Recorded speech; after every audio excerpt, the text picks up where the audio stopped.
It's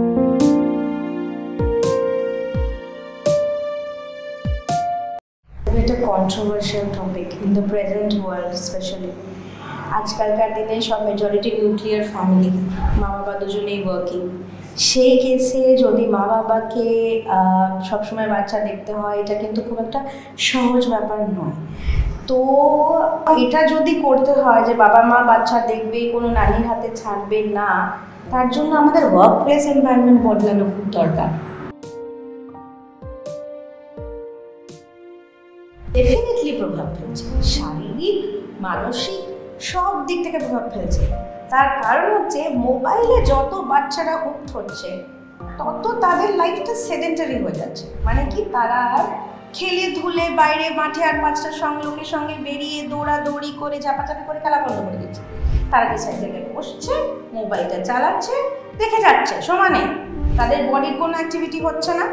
মানসিক সমস্যা হচ্ছে ওই যেটা বললাম, ওয়ান ওয়ে কমিউনিকেশন। মোবাইল আপনাকে কিছু জিজ্ঞাসা করে না, মোবাইল শুধু নিজে বলে যায়। তো আপনি শুধু শুনছেন, আপনি কিন্তু কিছু কন্ট্রিবিউট করছেন। তো তাতে কি হয়, আমাদের ব্রেনে একরকম জিনিস বলে নিউরোপ্লাস্টিসিটি, মানে প্রত্যেকদিন একটা গ্রোয়িং ব্রেনে নতুন নতুন কানেকশন তৈরি হয়।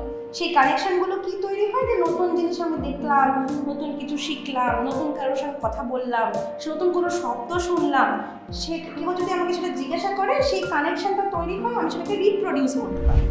কিন্তু কেউ যদি আমাকে কিছু জিজ্ঞাসা না করে, আমি যদি শুধুই শুনে যাচ্ছি, তাহলে সেই কানেকশনগুলো তৈরি হচ্ছে না।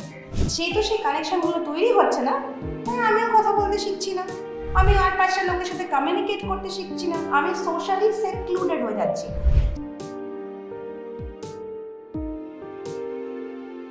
অনেক বাচ্চারা একটু তাড়াতাড়ি কথা বলতে শেখে। 9 মাসের বয়সেও অনেক বাচ্চা বাবা মা বলছে, আবার 1.5 বছর বয়সেও অনেক বাচ্চা মা বাবা বেশি কিছু বলছে না। এবার সেটা যদি একটা 3.5-4 বছরের বাচ্চা হয় এবং সে তখনও বাবা মায়ের বেশি কিছু বলতে পারছে না, তাহলে এটা সত্যি একটা ম্যাটার অফ কনসার্ন যে 3.5-4 অবধি কেন মনোসিলেবল বা বাইসিলেবলেই আটকে আছে, তার বেশি কেন বেরোতে করছে না। কিন্তু একটা 1.5-2 বছরের বাচ্চা, তার শিখতে টাইম লাগতে পারে। মানে সব বাচ্চা একই রেটে সব কিছু শেখে না। স্ক্রিন টাইম বন্ধ করতে হবে, বাচ্চার সাথে একটা অ্যাক্টিভিটি প্লে করতে হবে মা বাবাকে, সেইগুলো করলে অনেক সময় বাচ্চারা কথা খুব তাড়াতাড়ি শিখে যায়। তো আমি বলবো যে 3 ইয়ার্স অবধি একটা বাচ্চাকে টাইম দেওয়া উচিত, not more than 3 years. 3 years অবধি তুমি ওয়েট অ্যান্ড ওয়াচ করে দেখো, সে কথা শিখতেই পারে।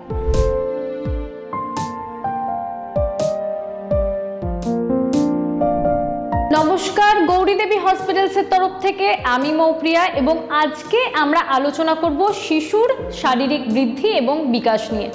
আমাদের সঙ্গে রয়েছেন শিশু বিশেষজ্ঞ সামায়িতা গুপ্তা। ম্যাম, আপনাকে অনেক অনেক স্বাগত। আমি প্রথমেই একটা ভীষণ গুরুত্বপূর্ণ জিনিস জিজ্ঞাসা করব, সেটা হচ্ছে প্রচুর বাবা মা বা অভিভাবক রয়েছে যারা জিজ্ঞাসা করছে যে আমার বাচ্চা ঠিকমতো খাচ্ছে এবং ঠিকমতো ঘুমাচ্ছে, কিন্তু তার উচ্চতা বা ওজন বৃদ্ধি পাচ্ছে না। সবার আগে বলি যে সব বাচ্চা জেনেটিক্যালি ডিফারেন্ট, ঠিক আছে? আমার বাচ্চার সাথে আমি যদি পাশের বাড়ির বাচ্চার কম্প্যারিজন করি, সেটা ঠিক নয়, কারণ তার জিন্স আলাদা, আমার বাচ্চার জিন্স আলাদা, তার মা বাবার উচ্চতা আলাদা, আমার মা বাবার উচ্চতা আলাদা। মানে আই শুড নট কম্পেয়ার একটা বাচ্চা উইথ আদার বাচ্চা, ঠিক আছে? তো সেইটার জন্যে আমাদের ইন্ডিয়ান গভর্নমেন্ট এবং WHO আলাদা গ্রোথ চার্ট বানিয়েছে। অনেকে বলছে আমার বাচ্চা সমবয়সী যে বাচ্চা রয়েছে তাদের তুলনায় কম কথা বলছে বা কোনো কথাই বলছে না, সেক্ষেত্রে এটা কি গ্রোথ বা ডেভেলপমেন্টের কোনো ইস্যু? সমবয়সী বাচ্চা বলতে কত সমবয়সী তার উপর ডিপেন্ড করে। ধরে নিন অনেক বাচ্চারা একটু তাড়াতাড়ি কথা বলতে শেখে। 9 মাসের বয়সেও অনেক বাচ্চা বাবা মা বলছে, আবার 1.5 বছর বয়সেও অনেক বাচ্চা মা বাবা বেশি কিছু বলছে না। এবার সেটা যদি একটা 3.5-4 বছরের বাচ্চা হয় এবং সে তখনও বাবা মায়ের বেশি কিছু বলতে পারছে না, তাহলে এটা সত্যি একটা ম্যাটার অফ কনসার্ন যে 3.5-4 অবধি কেন মনোসিলেবল বা বাইসিলেবলেই আটকে আছে, তার বেশি কেন এগোচ্ছে না। কিন্তু একটা 1.5-2 বছরের বাচ্চা, তার শিখতে টাইম লাগতে পারে। মানে সব বাচ্চা একই রেটে সব কিছু শেখে না। এবার যেটা আপনি বলছেন ডেভেলপমেন্ট, ডেভেলপমেন্টের একটা চার্ট হয়, যেরকম আমি বললাম গ্রোথের একটা চার্ট আছে, সেরকম ডেভেলপমেন্ট স্কোরিংয়েরও চার্ট আছে। ডেনভার স্কোর বলুন, দাসি বলুন, এগুলো আমরা একটা স্কোর প্যাটার্ন ফলো করি। সেখানেও ওরকম আগেরটাতে যেরকম বললাম ওরকম রেড, ইয়েলো, গ্রিন জোন আছে। তো আমাকে দেখতে হবে যে অলরাউন্ড ডেভেলপমেন্টের সমস্যা কিনা, নাকি শুধু স্পিচ ডেভেলপমেন্টের সমস্যা। ডেভেলপমেন্টের মোটর অ্যাসপেক্ট আছে, স্পিচ আছে, সোশ্যাল আছে, অনেক কিছু অ্যাসপেক্ট আছে। এবার যদি বাচ্চা বাকি সব অ্যাসপেক্টে নর্মাল কিন্তু শুধু স্পিচ অ্যাসপেক্টে পিছিয়ে আছে, তাহলে আমাকে খুঁজে বার করতে হবে সমস্যাটা ঠিক কোথায়। হতে পারে অনেক সময় যে হয়তো বাড়িতে ওর সাথে সেরকম কেউ কমিউনিকেট করে না, কেউ কথা বলে না, নিজেরাই নিজেদের মধ্যে কথা বলছে, বাবা মা কাজে ব্যস্ত, সময় পাচ্ছে, মা ছেলেকে মোবাইল ধরিয়ে দিচ্ছে, ছেলে মোবাইল শুনছে, মোবাইলে এনগেজ হয়ে থাকছে, বাবা মা নিশ্চিন্তে কাজ করছে। এটাতে প্রবলেমটা কী হয় না, ওয়ান ওয়ে কমিউনিকেশন হয়, মানে শুধু মোবাইলটা শুনছে, ওকে তো কেউ কিছু জিজ্ঞাসা করছে না, সো টু ওয়ে কমিউনিকেশন হচ্ছে না। সেই কেসে সেই সমস্ত বাচ্চারা ইউজুয়ালি কথা বলতে দেরিতে শেখে। অনেক সময় হয় হিয়ারিংয়ে প্রবলেম হয়, বাবা মা বুঝতেই পারেন না যে শুনতে পাচ্ছে না ছেলে। যদি সে বাচ্চা শুনতেই না পায় তো অবভিয়াসলি সে তো কথা শুনতে না পেলে সে বলতে পারবে কী করে। তাহলে যদি দেখা যায় যে একটা বাচ্চা, প্রথমত যদি বাবা মায়ের মনে হয় যে আর 5টা বাচ্চা ওরই বয়সী বাচ্চাদের মতো এই বাচ্চাটা কথা বলছে না, তাহলে প্রথম কথা তার একটা পিডিয়াট্রিশিয়ানের অ্যাসেসমেন্ট দরকার। সে পিডিয়াট্রিশিয়ান অ্যাসেস করে তার সমস্ত ডেভেলপমেন্টাল অ্যাসপেক্ট অ্যাসেস করে দেখবে যে সেই বাচ্চা রেড জোনে পড়লো না গ্রিন জোনে পড়লো না ইয়েলো জোনে পড়লো। যদি ধরুন ইয়েলো জোনে পড়লো, তার মানে হচ্ছে যে যদি আমরা কোনো ইন্টারভিউ করি তাহলে আশা আছে যে ডেভেলপমেন্টটা ঠিক হয়ে যাবে। আর যদি রেড জোনে পড়লো তাহলে তো সে অনেক পিছিয়ে গেছে, ঠিক আছে। এবার যদি সে ইয়েলো জোনে পড়লো তাহলে ধরেন, আর যদি সে গ্রিন জোনে পড়ে তাহলে তো আমি ওয়েট করতে পারি, ধরে নিন আরও 6 মাস, I can wait and watch and see কি যে ও শিখছে কিনা সত্যি কথা বলতে। এইবার যদি দেখলাম যে না সে রেড বা ইয়েলো জোনে পড়ে গেল, তাহলে আমাদের একটা হিয়ারিং অ্যাসেসমেন্ট করতে হবে, সে শুনতে পায় কিনা।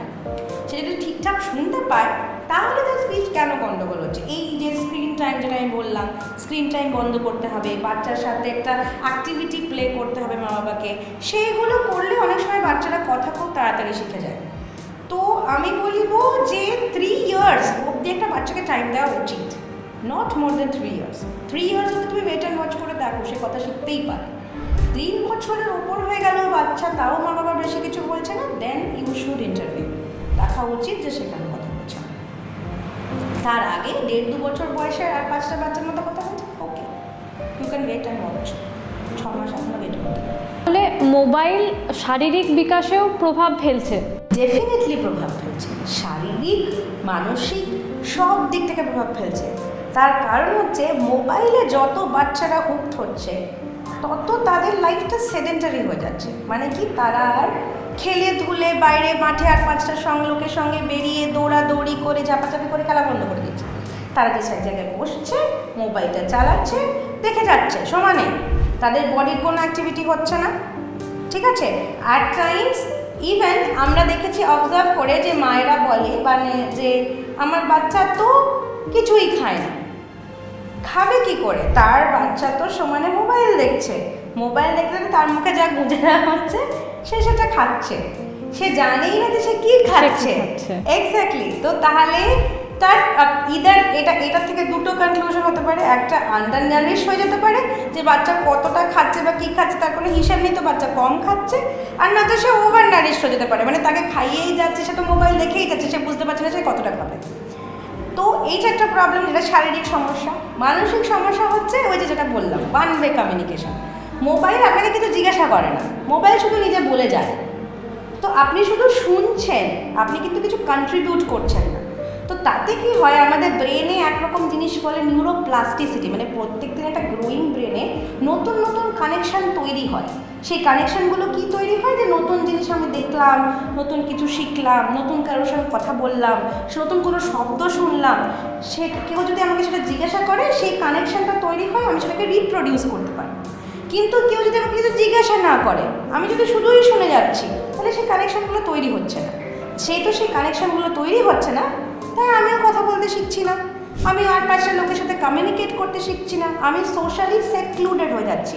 সেই কারণে এই পোস্ট কোভিড রিজনে, কোভিডের সময় সব বাচ্চাদের বাইরে বেরোনো বন্ধ হয়ে গেছিলো, তাদের স্কুলে যাওয়া বন্ধ হয়ে গেছিলো, তারাই সারা জীবন কি ছিল ওই মোবাইলটা, ওই মোবাইল বা টিভির চক্করে, স্ক্রিন টাইমের চক্করে পোস্ট কোভিড এত বেশি অটিজমের জন্য মানে তাদের তো সোশ্যাল লাইফ তো জিরো হয়ে গেছে, তাদের আর 5টা বাচ্চার সাথে কমিউনিকেটই করতে পারছে, তো আর 5টা বাচ্চা কী শিখলো আর ও কী শিখলো সেটা কম্প্যারিজন করবার কোনো লোক নেই।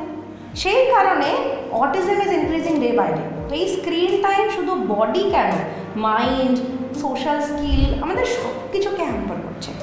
তো আমাদের একটা স্ক্রিন টাইমের একটা লিমিট আছে, 2 বছরের নিচে আমাদের বলা হয় আইপি গাইডলাইন্স অনুযায়ী 2 বছরের নিচে স্ক্রিন টাইম শুড বি 0, মানে মোবাইল বা টিভি দেখতে দেওয়ারই কথা নয়। বাট আজকালকার লাইফে তো বিজি মা বাবা, তাদের তো কাজ আছে, they will put the mobile in front of the child and they will do their own work. সেই জন্য বাচ্চাদের সব দিক দিয়ে ডিলে হচ্ছে, স্পিচ ডিলে হচ্ছে, ডেভেলপমেন্টাল ডিলে হচ্ছে, সব কিছু। মানে এছাড়াও শারীরিক বিকাশের জন্য একটা বাচ্চার মানসিক বৃদ্ধির প্রয়োজন রয়েছে। এক্স্যাক্টলি, দুদিকেই প্রয়োজন রয়েছে। আমি যদি না বুঝি, ধরুন আমি বলছি মানসিক বৃদ্ধি অনেকভাবে হবে। আমি একটা জিনিস দেখলাম, আমার মনে হলো বা এটা তো বেশ সুন্দর দেখতে, এটা তো আমার বাবা এত সুন্দর একটা কালারফুল জিনিস খাচ্ছে, আমি একটু শিখি খেতে। এবার বাবা যেটা খাচ্ছে সেটা নিশ্চয়ই একটা ম্যাশ করা, চাপটানো, চিপকানো জিনিস নয়, সেটা একটা সলিড স্ট্রাকচার, শক্ত জিনিস। তাহলে আমাকে লার্ন করতে হবে টু টেক দ্যাট, যে আমি চিবিয়ে চিবিয়ে সেটাকে খেতে পারবো। If I am not noticing what I am eating or what the others are eating, তাহলে আমার ইটিং হ্যাবিট ডেভেলপ করলো না, তাহলে আমি ভ্যারাইটি অফ ফুড ইনটেক করতে পারবো না। আমি একটা ডেফিনিট জিনিস আমি এখনও শুনেছি, 3 বছর 3.5 বছরের বাচ্চার মায়েরা এসে বলে আমার বাচ্চা এখনও বাটা জিনিস খাচ্ছে, মানে যা করছে সবজি, ডাল, ভাত সবকে একসাথে মিক্সিতে পিষছে, সেইটাকে ঝিনুকে করে খাওয়াচ্ছে, এরকমও চলছে। তো তাতে কি হচ্ছে যে দাঁতের কাজ তো 0 হয়ে গেছে, সে তো জাস্ট পেস্ট জিনিস খাচ্ছে। তাতে কি হচ্ছে, সে ভ্যারাইটি অফ খাবারও ট্রাই করতে পারছে না, তা সে সব রকম নিউট্রিশনও পাচ্ছে না, স্পেশালি ভিটামিন। কারণ নানা রকম সবজি না খেলে, নানা রকম জিনিসপত্র না খেলে ভিটামিনের ডেফিসিয়েন্সি সবার আগে হয়। এবার ভিটামিন, মিনারেল, কার্বোহাইড্রেট, ফ্যাট কোনো কিছুরই যদি আমাদের ঠিকঠাক মতো বয়সের সাথে সাথে আমাদের খাওয়া দাওয়াটা উন্নতি না হয়, তাহলে এই ডেফিসিয়েন্সিগুলো হবে। সেই ডেফিসিয়েন্সিগুলো হলে কী হবে, গ্রোথও ফল্টার করবে। তাই সব জিনিসকেই এফেক্ট করছে একসাথে। অনেকে বলছেন আমার বাচ্চার একের পর এক রোগ লেগেই রয়েছে, এই ক্ষেত্রে কি পরবর্তীকালে তাদের গ্রোথ বা ডেভেলপমেন্টে কোনো প্রবলেম ক্রিয়েট হতে পারে? একের পর এক রোগ লেগে রয়েছে বলতে কি রোগ সেটার উপর ডিপেন্ড করছে। ধরে নিন আজকালকার জেনারেশনে এত পলিউশন, এত কিছু, এত গাড়ি ঘোড়ার চক্করে অ্যালার্জিস খুব বেশি। এবার সেই অ্যালার্জি ইন্ডিউস মাঝে মধ্যে মানে development of asthma in childhood has become very high, incidence of asthma. এবার এই যে অ্যাজমা বা চাইল্ড অ্যালার্জিক রাইনাইটিস বলুন বা অ্যালার্জি ইন্ডিউসড এনি রিজন বলুন, সেটার কারণে একটা ইমিউনিটিও হ্যাম্পার হচ্ছে। সেই কারণে বাচ্চারা খুব বেশি অসুস্থ হয়ে পড়ছে। তার সাথে আগেকার দিনে যতটা পিওর সবজিপাতি, গ্রেনস, ফুড গ্রেনস আমরা পেতাম সেসব পাচ্ছি না। আজকাল ভেজালের পরিমাণও বেশি, তাই পেটের সমস্যাও অনেক বেশি। এইবার যদি বাচ্চা রিপিটেড অসুস্থ হতে থাকে, সেটা কতটা রিপিটেড তার উপর ডিপেন্ড করছে। ধরুন 6 মাসে একবার একদিন জ্বর এলো, বছরে হয়তো 2বার জ্বর এলো, সেইটাকে সে রিপিটেড বলছে, নাকি 15 দিন অন্তর অন্তর বাচ্চা অসুস্থ হয়ে পড়ছে সেইটাকে সে রিপিটেড বলছে। যদি ধরুন 6 মাস, 2 মাসে, 3 মাসে একবার করে বাচ্চা অসুস্থ হচ্ছে, হসপিটালাইজেশন লাগছে না, সে হয়তো একটু ওষুধ খাচ্ছে, 2 দিন খেলে ঠিক হয়ে যাচ্ছে 2 দিন 3 দিনে, তার জন্য কিন্তু কোনো গ্রোথ হ্যাম্পার হবে না। কিন্তু যদি বাচ্চা প্রত্যেক 15 দিন অসুস্থ হচ্ছে বা প্রত্যেক মাসে অসুস্থ হচ্ছে, এত অসুস্থ হচ্ছে যার জন্য তাকে হাসপাতালে ভর্তি হতে হচ্ছে, তার জন্য কিন্তু সিগনিফিক্যান্ট গ্রোথ হ্যাম্পার হবে। কারণ আমাদের শরীরে যদি এত ইনফেকশন হয়, তাহলে আমরা যাই ক্যালোরি নিচ্ছি সেটা সমস্ত প্রতিরোধ ক্ষমতা বাড়ানোর কাজে লেগে যাচ্ছে, ওজন বাড়ানোর কাজে বা বৃদ্ধি হওয়ার কাজে বা ডেভেলপমেন্টাল কাজে লাগবার সুযোগ পাচ্ছে না। সেই ক্ষেত্রে বাচ্চার গ্রোথ, ডেভেলপমেন্ট সবই হ্যাম্পার হয়ে যাচ্ছে। তো সে ডিপেন্ড করছে যে আমি কী রকম অসুস্থ হচ্ছি, কত ফ্রিকোয়েন্টলি হচ্ছি, সেই অসুস্থতার জন্য হসপিটালাইজ হতে হচ্ছে নাকি আমি বাড়িতেই টুকটাক ওষুধ খেয়ে সেরে যাচ্ছি, তার উপরে ডিপেন্ড করছে যে গ্রোথ, ডেভেলপমেন্ট হ্যাম্পার হবে কি হবে। বাচ্চা রয়েছে যাদের দাঁত অনেক দেরিতে বের হচ্ছে এবং তারা হাঁটাচলা করতেও স্বাভাবিকভাবে দেরিতে করছে, এটা তো তাদের ক্ষেত্রে আপনি কি বলবেন, মানে এটাও কি ডেভেলপমেন্ট ডিলে? আগেকার জেনারেশনে যেরকম হাঁটাচলা করতে যে বয়সে বাচ্চারা শিখতো, আজকালকার জেন জি যেটাকে আমরা বলছি, তারা অনেক তাড়াতাড়ি হাঁটতে শেখে, তা আমি মানছি। অনেক বাচ্চা থাকে যারা 9 মাসেও হাঁটতে শিখে যাচ্ছে, বাট সেটাও আবার ডিপেন্ড করছে অন দ্য জেনেটিক্স, ঠিক আছে? কেউ একটা মানে আমার পাশের বাড়ির বাচ্চা 9 মাসে হাঁটতে শিখেছে মানেই যে আমার বাচ্চাকেও 9 মাসে হাঁটতে হবে এরকমটা নয়।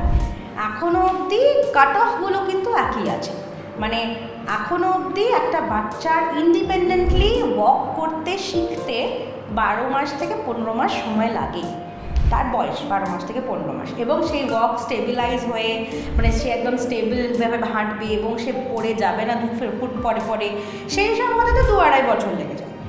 এবার ডিপেন্ড করছে যে আমি কার সাথে কম্পেয়ার করছি, ঠিক আছে? যদি আমি দেখি যে না আমার বাচ্চা হাঁটতে শিখলোই 2 বছর বয়সে, তো ডেফিনেটলি ডিলে, মানে একটা বাচ্চা 2 বছরে হাঁটতে শিখবে 24 মাস লেগে যাবে সেরকম হতে পারে না, তাহলে সেটা ডেফিনেটলি ডিলে। কিন্তু হ্যাঁ, আজকালকার এক্সপেকটেশন মনে হাই, ও আমার পাশের বাড়ির বাচ্চা তো 9 মাসে হাঁটতে শিখে গেল, আমার বাচ্চার 15 মাস হয়ে গেল এখনও ভালো করে হাঁটছে না। You cannot compare. 9 মাসে হাঁটতে শিখেছে ফাইন, কিন্তু 15 মাসে হাঁটতে শেখাটাও নর্মাল। কিন্তু তো আমাকে জানতে হবে যে রেঞ্জ অফ নর্মালসি কোনটা, যে আমি একটা বাচ্চার 15 মাসে হাঁটতে শিখলো তাকে আমি বলছি বাবা এ তো অনেক দেরি হয়ে গেল হাঁটতে, না অ্যাকচুয়ালি দেরি হয়নি, 15 মাস ইজ অলসো নর্মাল। 9 মাসটাও যদি নর্মাল হয় তাহলে 15 মাসটাও নর্মাল। আরেকটা জিনিস বলি, ডিলেড ডেন্টিশন, যেটা নিয়ে মা বাবার খুব চিন্তা হয় যে ভাই 6 মাসে দাঁত বেরিয়ে যাবার কথা, আমার বাচ্চার তো ভাই 1 বছর বয়স হয়ে গেলো তাও দাঁত বেরোলো না।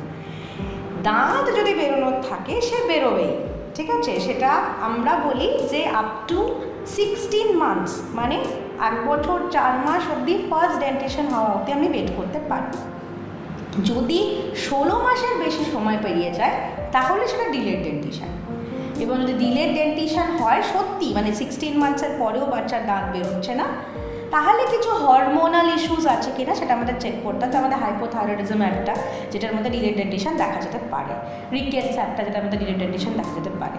তো যদি 16 মাসের বেশি হয়ে যায় একটা বাচ্চার তাও দাঁত বেরোচ্ছে না বা দাঁত বেরোনোর কোনো সিমটম হচ্ছে না, সেই কেসে আমরা ডিলেড ডেন্টিশনকে ইভ্যালুয়েট করতে হবে, তার আগে নয়। আর যদি ওয়াকিং 24 মান্থসের বেশি হয়ে যায় তাও যদি বাচ্চা হাঁটতে শেখেননি সেরকম স্টেবলি, তাহলে ডিলেড ওয়াককে ইনভেস্টিগেট করতে হবে, তার আগে না। তো এটা ডিপেন্ড করছে যে কোন বাচ্চার কীরকম জেনেটিক্স। তো সব কিছু মানে আমার বাচ্চার প্রথম দাঁত 12 মাসে বেরোলো মানে আমি লাফালাফি করতে লাগলাম বাবা অনেক দেরি হয়ে গেছে। এই ক্ষেত্রে কি হয়, বাবা মারা আশেপাশে নেবার এবং রিলেটিভসের দ্বারা খুব বেশি ইনফ্লুয়েসড হন, তা আমার বাচ্চা তো এই বয়সে হয়ে গেল, তোমার বাচ্চার এখনো দাঁত বেরোলো না। ইনফ্যাক্ট আরও একটা জিনিস, কথা বলার ক্ষেত্রেও এটা হয়। হ্যাঁ, কথা বলার ক্ষেত্রেও এটা সিস্টেমটা আপনাকে আগেই বললাম যে এটা হচ্ছে যে মানুষ দুটো মানুষ ভ্যারি করে। আমি কতটা আমার সাথে কমিউনিকেট করা হচ্ছে বাড়িতে, কতটা আমি তাড়াতাড়ি পিক আপ করতে পারছি, কতটা তাড়াতাড়ি আমার ওরোমোটর মাসল ডেভেলপ করছে, তার উপরে অনেক কিছু ডিপেন্ড করে। এরকমও দেখেছি যে 3 বছর বয়সে কথা বলতে শিখেছে সে বাচ্চা, সে 3.5 বছর মানে 6 মাসের গ্যাপে সব বলতে আরম্ভ করছে, মানে সে তখন তার এমন কোনো ওয়ার্ড নেই যে সে উচ্চারণ করতে পারছে না, কিন্তু তার ফার্স্ট ওয়ার্ড বেরোতে কিন্তু 3 বছর লেগে গেছে। সো কেউ আগের থেকে প্রেডিক্ট করতে পারে না যে ডিলেড কথা বলছে মানে যে কথা বলবে না। হ্যাঁ, তবে হ্যাঁ 3 বছর অবধি মনোসিলেবল, যেমন আমি আগেও বললাম মনোসিলেবল বা বাইসিলেবল বললে সেই কেসে আমাকে সেটাকে ইভ্যালুয়েট করতে হবে ডেফিনেটলি, যে কেন এত দেরি হচ্ছে, হিয়ারিংয়ের সমস্যা নেই তো, আমার এখানে কোনো টাংটাই নেই তো, বা এরকম হচ্ছে না তো যে বাচ্চা always glued to the phone and not being communicated at home, বা বাচ্চার সাথে বাড়িতে কোনো অ্যাবিউজ হচ্ছে কিনা, খুব তাড়াতাড়ি মারধর খাচ্ছে কিনা, সেই কেসেও কিন্তু বাচ্চার গ্রোথ ডেভেলপমেন্ট ফল্টার হয়। যে বাচ্চা যদি মানে বাচ্চার বাড়িতে ধরুন অন্য কারোর কাছে মানুষ হচ্ছে, নানির কাছে মানুষ হচ্ছে, নানি হয়তো মা বাবার অজান্তে বাচ্চাকে প্রচুর মারধর করছে, সেই কেসেসে কিন্তু বাচ্চার গ্রোথ ডেভেলপমেন্ট ফল্টার হয়। আপনি যেরকম বললেন যে ন্যানির কাছে মানুষ হচ্ছে এবং মানসিকভাবে বিপর্যস্ত হচ্ছে শিশুরা, তো মা বাবার কি উচিত মা বাবা নিজে শিশুকে দেখুক বা কোনো ন্যানি বা কোনো থার্ড পার্সন যারা রয়েছে তাদের হাতে না ছেড়ে দিক বাচ্চাকে? এটা খুব একটা controversial topic in the present world specially. আজকালকার দিনে সব মেজরিটি নিউক্লিয়ার ফ্যামিলি, মা বাবা দুজনেই ওয়ার্কিং, সেই কেসে যদি মা বাবাকে সবসময় বাচ্চা দেখতে হয় এটা কিন্তু খুব একটা সহজ ব্যাপার নয়। তো এটার জন্য এটা যদি করতে হয় যে বাবা মা বাচ্চা দেখবে, কোনো নানির হাতে ছাড়বে না, তার জন্য আমাদের ওয়ার্ক প্লেস এনভায়রনমেন্ট বদলানো খুব দরকার। সেটা যদি বদলাতে না পারে তাহলে তো এটা হতেই থাকবে।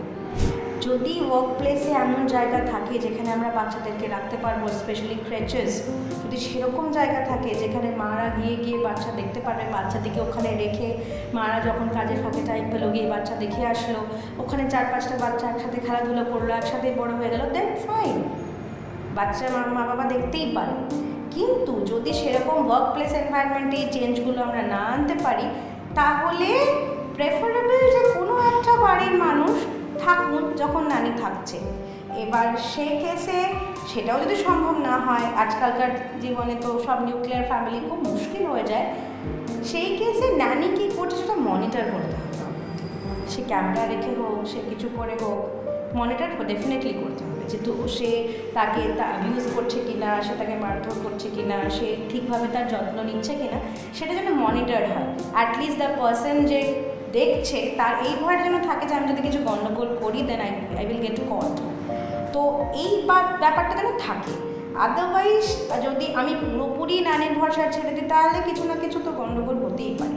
এবার I am not blaming all the nannies, এরকম আছে যাই নানিরা নিজেদের থেকেও বেশি ভালোবেসে বাচ্চাদের বড় করে, হ্যাঁ এরকম লোকজনও আছে। এবং ডেফিনেটলি মানে আজকাল আমাদের সবার বাড়িতেই every other person, working mother's specially, তাদের বাড়িতেই নানি আছে। এবং অনেকের বাড়িতে অনেকে আমরা দেখেছি যে তারা না থাকলে আমাদের জীবন দুর্বিষহ, এটা আমরা ফিল করেছি। তো আমি পুরো ন্যানি ক্লাসকে কিছু বলতে চাইছি না, কিছু মানুষ যে মনিটরিং লাগবে, যা করছে সেটা যেন কেউ দেখার লোক থাকে, সে মানুষজন থেকেই হোক, সে ক্যামেরা থেকেই হোক, কিন্তু মনিটরিং লাগবে। ম্যাম আপনাকে অনেক অনেক ধন্যবাদ। শুনলেন তো আমাদের বিশেষজ্ঞ কি বলছেন? যদি আপনি আপনার বাচ্চাকে মোবাইল দিচ্ছেন তাহলে এখনই বন্ধ করে দিন। এই বিষয়ে আপনাদের যদি আরও কিছু তথ্য জানার থাকে তাহলে অবশ্যই কমেন্ট বক্সে কমেন্ট করতে পারেন। সুস্থ থাকুন, সচেতন থাকুন, ধন্যবাদ।